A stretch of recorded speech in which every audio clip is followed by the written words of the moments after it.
Hello बच्चों, let's read the question. If fx equals to x cube plus 3x plus 4 and g is inverse function of fx, then the value of d by dx of gx upon g times of gx at x equals to 4.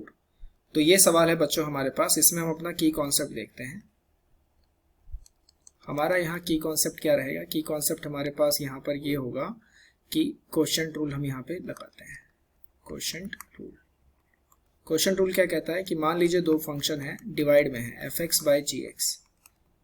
तो जब मैं F x करूँगा तो जी x बाहर होगा, d by D x of f x minus फिर f x d by D x of ji x, और नीचे हमारे पास जी एक्स का क्या हो जाएगा, होल स्क्वायर हो जाएगा. ठीक है. अब यही फॉर्मूला हम यहाँ पे लगाते हैं, यही की कॉन्सेप्ट हम अपना यूज करते हैं D by D x of ji X upon G times of ji X में. ठीक है. तो यहाँ पे आप देख पा रहे हैं कि gx का जब हम करेंगे तो gx बाहर मल्टीप्लाइड होगा, gx का हो जाएगा g डैश x माइनस फिर gx बाहर होगा, g डैश x, gx का क्या हो जाएगा, g डैश x, फिर हो जाएगा हमारे पास g डैश gx. ये हमारे पास आया. डिवाइड में हमारे पास क्या रहेगा बच्चों? डिवाइड में हमारे पास रहेगा gx इस पूरे का होल स्क्वायर.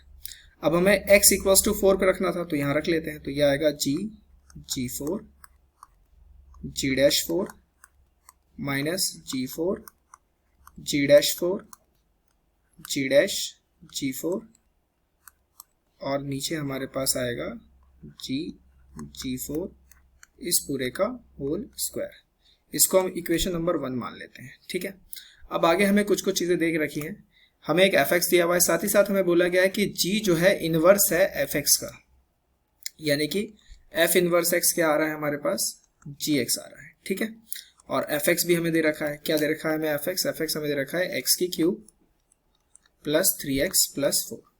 अगर मैं x को 0 डाल लूं तो यहाँ पे f ऑफ 0 4 आ रहा है, मतलब कि यहाँ से मैं कह सकता हूँ कि f इनवर्स 4 की वैल्यू कितनी है, 0. अब यहाँ पे देखिए, इसको हम इक्वेशन नंबर 2 मान लेते हैं. तो यहाँ पे अगर मैं x की जगह 4 रखूँ तो f इनवर्स 4 किसके बराबर आ गया, g4 के, और ये किसके बराबर है, 0 के. तो g4 की वैल्यू कितनी हो गई, 0. अब पहली इक्वेशन पे अगर हम चलें तो जो हमें निकालना था D by D x of, वो लिख लेते हैं, D by D x of ji X G bracket G X. ठीक है.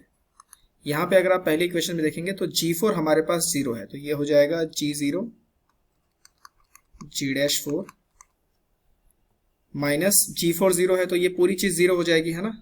g4 हमारे पास 0 है, ये 0 है, तो ये पूरी चीज क्या हो जाएगी, 0. ठीक.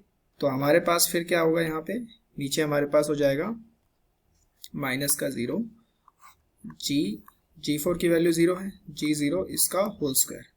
तो ये हमारे पास आया g डैश 4 बाय g0. तो हमें g डैश 4 बाय g0 की वैल्यू निकालनी है. ठीक है. अब यहाँ पे हम क्या करते हैं, सेकेंड इक्वेशन को ही फिर से हम यूज करते हैं. सेकेंड इक्वेशन में आप देख पा रहे हैं कि यहाँ अगर मैं f को अगर मैं इस तरफ लेके जाऊं तो मैं x को क्या लिख सकता हूँ, x को मैं लिख सकता हूँ f ऑफ gx. ठीक है. अगर मैंने डिफरेंशिएशन कर दिया तो gx का g डैश x, fx का f डैश gx, और ये कितना हो गया, 1. राइट. कितना हो गया बच्चों, ये 1. अब मुझे g डैश 4 चाहिए तो मैं x की जगह 4 रख लेता हूँ. तो g डैश 4 कितना आएगा, f डैश g4 बराबर 1.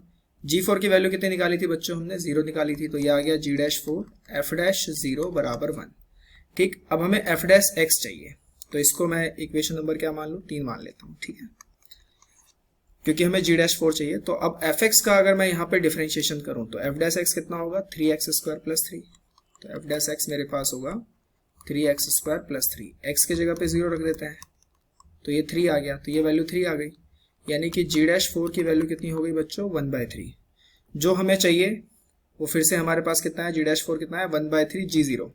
राइट. तो हमारे पास एक बार दोबारा लिख लेते हैं, D by D x of ji X G times of ji X इस पूरे की वैल्यू हमारे पास कितनी हो गई, g डैश 4 की वैल्यू 1/3, सो 1/3 g0, ये वैल्यू हमारे पास यहाँ पे हो चुकी है. अब हमें g0 की वैल्यू चाहिए. ठीक है. एक बार फिर से हम अपने इक्वेशन नंबर 2 पे आते हैं. इक्वेशन नंबर 2 के बजाय हम fx पे आते हैं. अगर मैं यहाँ पर x को -1 रख लूँ, ठीक है, रख लेते हैं, चलिए, x को -1, तो f ऑफ -1 कितना आएगा, ये आएगा -1 की क्यूब -1 -3 +4, -1 -3 +4, यानी ये वैल्यू कितनी हो गई 0। तो f इनवर्स 0 हमारे पास कितना आया -1। अब f इनवर्स x किसके बराबर था, f इनवर्स x बराबर था gx के। तो मैं यहाँ पे अगर x को 0 रखूँ तो f इनवर्स 0 बराबर g0, और f इनवर्स 0 1 के बराबर है, ठीक है, यानी -1 के बराबर। तो ये वैल्यू किसके बराबर आ गई -1 के। तो g0 की वैल्यू कितनी आ गई -1। तो यहाँ पे हमारे पास फाइनली वैल्यू कितनी आएगी, d/dx of gx g times of gx, ये वैल्यू मेरे पास हो जाएगी -1/3, right. I hope you understand the question very well. Best of luck.